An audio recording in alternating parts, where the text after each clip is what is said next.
আসসালামু আলাইকুম বন্ধুরা।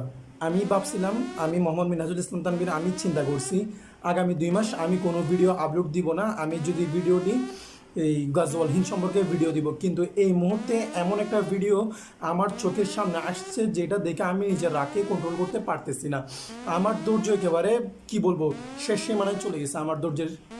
আমি তানভীর আপনাদেরকে বলতেছি আমি ঠিক আজ থেকে 2 দিন পর অর্থাৎ আমি আমি রোববারে অবশ্যই আমি আমার মেইন চ্যানেল ইউটিউবে আমি অবশ্যই আমি ভিডিও আপলোড দিব।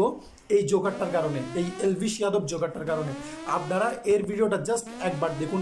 এমনভাবে বাংলাদেশকে নিয়ে প্রপাগেন্ডা ছড়াচ্ছে যেগুলো সহ্য করার মতো না। এর প্রত্যেকটা পয়েন্ট মিথ্যা।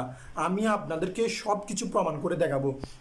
এমনভাবে চাটুগিরি করতেছে, তোমার কি বলবো, আপনার ওই যে ইন্ডিয়ার মোদিকে নিয়ে সহ্যের বাহিরে। আমি ঠিক 2 দিন পর অর্থাৎ আমি